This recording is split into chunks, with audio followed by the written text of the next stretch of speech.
ஆர்த்த பிறவி துயர்கட நாம் ஆர்த்தாடும் தீர்த்தன் நத்தில்லைச் சிற்றம்பலத்தே தீயாடும் கூத்தன் இவ்வானும் குவலயமும் எல்லோமும் காத்தும் படைத்தும் கறந்தும் விளையாடி வார்த்தையும் பேசி வலை சிலம்ப வார்கலைகள் ஆர்ப்பரவும் செய்ய அணிகுழல் மேல் வண்டார்ப்ப பூத்திகழும் பொய்கை குடைந்துடையான் பொற்பாதம் ஏத்தி இருஞ்சுனை நீர் ஆடு ஏல் ஓர் எம்பாவாய்.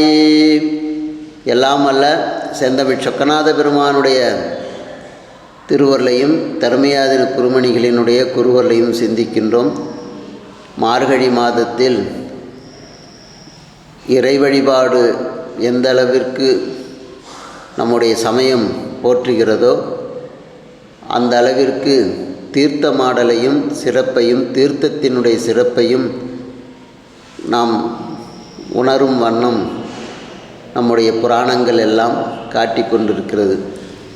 தீர்த்த சிறப்பு என்றே ஒவ்வொரு தல புராணத்திலேயும் இருக்கிறது. ஒவ்வொரு நதிகளுக்கும் தனி மகத்துவம் இருக்கிறது. கங்கை முதலாகிய தாமிரபரணி ஈராக உள்ள அனைத்து இந்திய தேசத்திலே உள்ள அனைத்து தீர்த்தங்களுக்கும் புராண வரலாறுகள் இருக்கிறது. அந்த தீர்த்தமாக இருக்கின்றவன் இறைவன் என்று சொல்ல தீர்த்தனை சிவனை சிவலோகனை என்றும் காட்டப்படுகிறது அப்பர் பெருமானால். அப்படி அந்த தீர்த்தமாக சென்றாடும் தீர்த்தங்கள் ஆனார்தாமே திரு ஆலங்காடுரையும் செல்வர்தாமே என்பார். அப்படி தீர்த்தமாக இறைவன் இருக்கின்றான். அந்த தீர்த்தத்திலே முழுகுவது எதற்காக என்று சொன்னால் நம்முடைய பிறவி நோய் நீங்கும். அந்த பிறவி நோய் நம்மை பிணைத்து கொண்டிருக்கிறது. அப்படி பிணைத்து கொண்டிருக்கின்ற அந்த நோய் நம்மை மொய்க்கிறது. எப்படி ஒரு பலாப்பழத்தினை ஈக்கள் மொய்க்கிறது என்று சொல்வார்கள், அதே போன்றுதான் வினைகள் நம்மை ஆன்மாவை மொய்த்து கொண்டே இருக்கிறது. இந்த மலத்திலிருந்து நாம் நீங்க வேண்டுமேயானால் நாம் இறை வழிபாடு செய்ய வேண்டும். ஆனால் அதற்கு முன்பாக தீர்த்த யாத்திரை செய்ய வேண்டும்.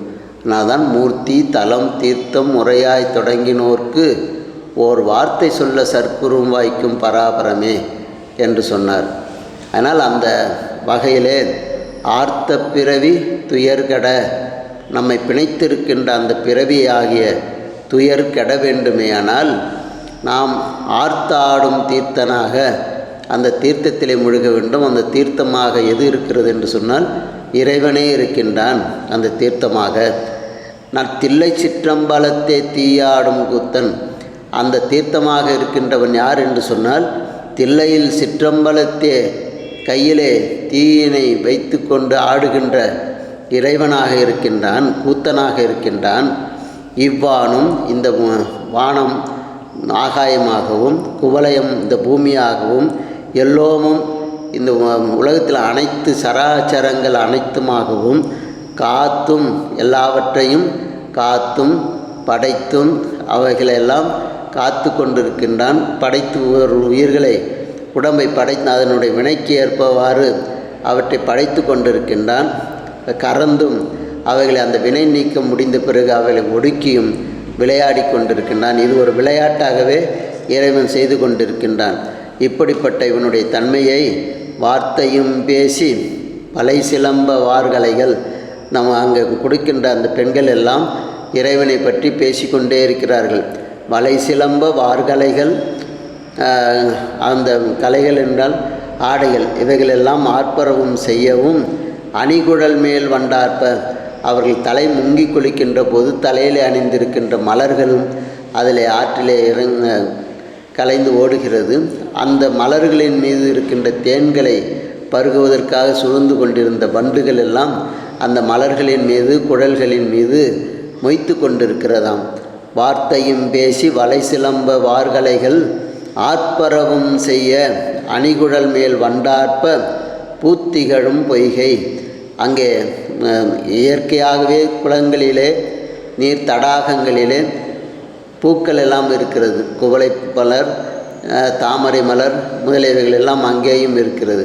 அதிலே உள்ள தேன்களை மறிப்பதற்கும் பெண்கள் அணிந்து சென்றிருக்கின்ற முந்தைய நாள்களில் அணிந்திருந்த அந்த மலர்களில் இருக்கின்ற தேனை உண்ணுவதற்காகவும் அவர்கள் குளிக்கின்ற போது அந்த ஆற்றிலேயோ குளத்திலேயோ நீர்த்தடங்களில் அவைகளெல்லாம் கழற்றி விடப்படுகிறது. அதிலேயும் அந்த வண்டுகள் எல்லாம் மொய்த்து அந்த தேனை பருகுவதற்காக பாடிக்கொண்டு சுற்றி சுற்றி வருகின்றதாம். பூத்திகழும் பொய்கை, அது குளம். அந்த குளத்திலே உடைந்துடையான் பொற்பாதம் ஏத்தி, இறைவனுடைய திருவடியை ஏத்தி இறங்கி இருஞ்சுனை நீர் ஆடையலோர் எம்பாவாய். இப்படிப்பட்ட சுனை நீட்டிலே பொய்கை குளங்களிலே நீராடி இறைவனுடைய திருவடியை நினைந்து வழிபாடு செய்ய வேண்டும் என்று பெண்கள் எல்லாம் இது முதலாகிய ஒரு 4 பாடல்களில் இறைவனை சிந்தித்து கொண்டிருக்கின்ற, இறைவனுடைய புகழை பாடுகின்ற பாடல்களாக இறைவன் பெண்கள் வாயிலாக பாவை பாட்டிலே சொல்லியிருக்கின்றார். இந்த திருவம்பாவை இறைவனை போற்றி நம்முடைய வினையை கழிப்பதற்காக நீராட வேண்டும். அந்த நீராடுகின்ற தீர்த்தங்கள் இறைவனாக இருக்கின்றான் என்பதை காட்டும் முகமாக அமைந்துள்ளது.